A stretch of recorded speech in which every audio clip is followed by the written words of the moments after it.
Majlis mempersilakan pemidato kita yang keempat mewakili Johor, Saudari Nur Husna Ismail dari SMK Datuk Penggawa Barat.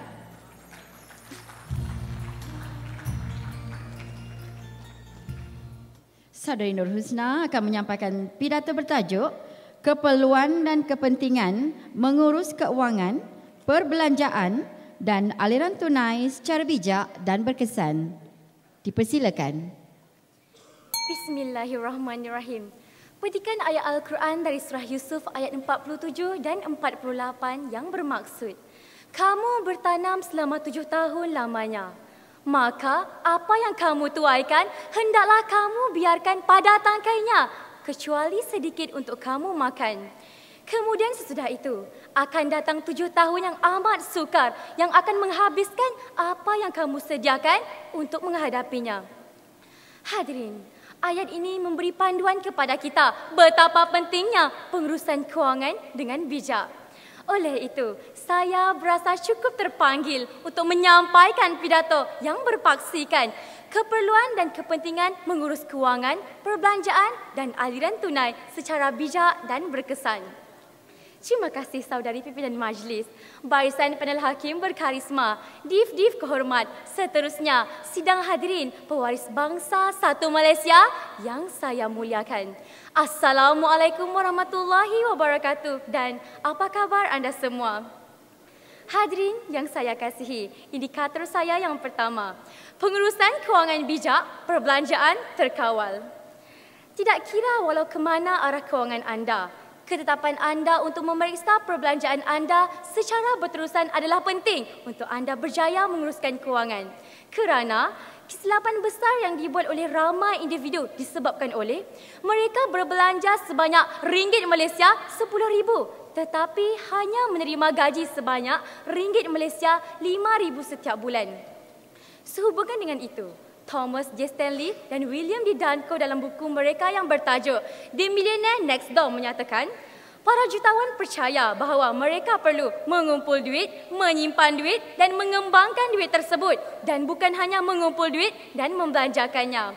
Oleh itu, pastikan anda membuat analisis aliran tunai. Caranya dengan membuat catatan wang masuk dan wang keluar.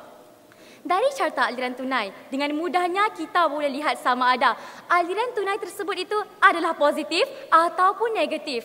Jika negatif, kita perlulah berjimat cermat dalam berbelanja. Berbelanja apa yang perlu sahaja. Jangan berbelanja mengikut nafsu. Tangguhkan perbelanjaan yang tidak perlu. Pentingnya di sini, pengurusan kewangan yang bijak membolehkan seseorang itu berbelanja mengikut keperluan supaya tidak melebihi pendapatan.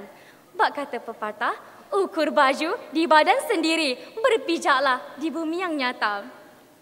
Hadirin yang saya hormati, indikator saya yang kedua, pengurusan kewangan berkesan, masalah hutang berkurangan. Baru-baru ini, negara kita digemparkan dengan berita kadar keberhutangan golongan muda yang tinggi, iaitu 70% daripada jumlah pendapatan bulanan mereka. Puncanya, kegagalan mereka merancang dan mengurus kewangan. Hadirin, tanpa pengurusan yang teratur, ramai orang pasti akan dibelenggu dengan masalah kewangan. Pernahkah anda melihat rakan atau saudara anda bergaji besar tetapi menanggung hutang setinggi gunung? Bukanlah gaji besar yang menjadi persoalan, tetapi gaya anda berbelanja. Adakah dalam lingkungan kemampuan gaji anda? Oleh itu, pengurusan kewangan yang bijak membolehkan seseorang itu mengimbangkan kemasukan dan perbelanjaan. Pentingnya di sini, berbelanjalah secara berhemah untuk menjamin taraf dan gaya hidup yang stabil tanpa bebanan hutang.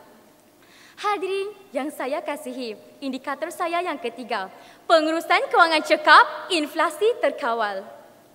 Kempen anti-inflasi yang diilhamkan oleh mantan Perdana Menteri Malaysia Tun Dr. Mahathir Mohamad sejak tahun 1995 lagi menyuruh pengguna agar berbelanja secara berhemah.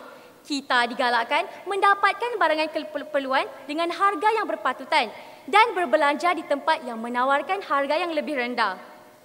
Baru-baru ini, Perdana Menteri Malaysia Datuk Seri Najib Tun Razak telah melancarkan kedai rakyat Satu Malaysia yang terletak di stesen LRT Kelana Jaya. Kedai yang berkonsepkan pasar mini ini diurus oleh Maidin Muhammad Holding Berhad bersama syarikat impian stabil Sendian Berhad yang menawarkan pelbagai barangan keperluan asas tanpa jenama dengan harga yang berpatutan. Ini bertujuan untuk mengurangkan kos hidup rakyat yang semakin meningkat disebabkan kenaikan harga barang. Dalam hal ini, apakah peranan kita sebagai pengguna sekiranya kita tidak mengawal perbelanjaan dan tidak mengurus aliran tunai kita dengan cekap? Oleh itu, sebagai individu yang bertanggungjawab, sebagai pengguna yang berhemah, kita perlu merancang aliran tunai supaya perbelanjaan kita lebih terkawal sekaligus inflasi dapat diatasi. Hadirin yang saya muliakan, indikator saya yang keempat dan terakhir, pengurusan kewangan berhemah, masa depan terjamin. Hidup ini penuh dengan persoalan dan teka-teki. Kadang-kala perkara yang kita rancang rapi tidak menjadi. Akan tetapi, perkara yang tidak pernah terjangkau dalam fikiran muncul menyapa diri. Tiba-tiba kita jatuh sakit, ditimpa kemalangan, kenderaan rosak. Semua ini kita akan hadapi dengan tenang sekiranya kita membuat tabungan.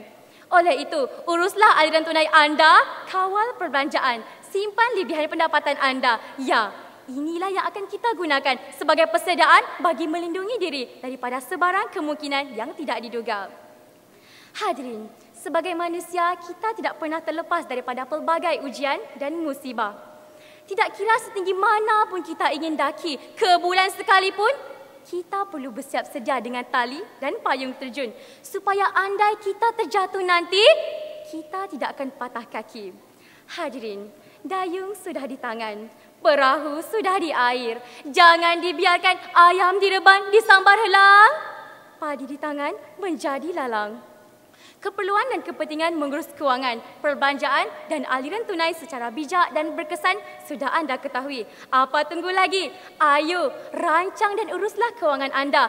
Semoga yang sedikit itu akan menjadi bukit dan yang secepat menjadi segantang. Sekian, wabillahi taufiq wal hidayah. Wassalamualaikum warahmatullahi wabarakatuh. Assalamualaikum, Adik Nur Husna. Assalamualaikum warahmatullahi wabarakatuh. Berikan contoh dan huraian perbelanjaan yang berdasarkan kehendak. Terima kasih saudara hakim yang bertanya.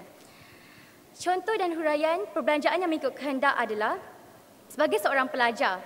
Sekiranya saya diberikan wang daripada ibu atau bapa saya sejumlah ringgit Malaysia RM10.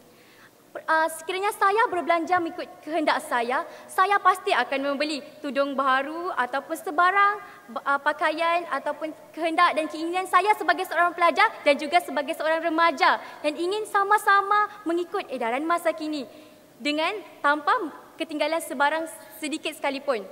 Oleh itu, kita sebagai pelajar, sebagai rakyat Malaysia, sebagai individu yang bertanggungjawab, kita perlulah berbelanja dan saya ingatkan kepada sedang hadirin, kita hendaklah berbelanja secara berhemah tanpa mengikut keperluan dan tidak hanya memikirkan keinginan kita semata-mata. Sekian, wabillahi taufiq wal hidayah. Wassalamualaikum warahmatullahi wabarakatuh. Terima kasih.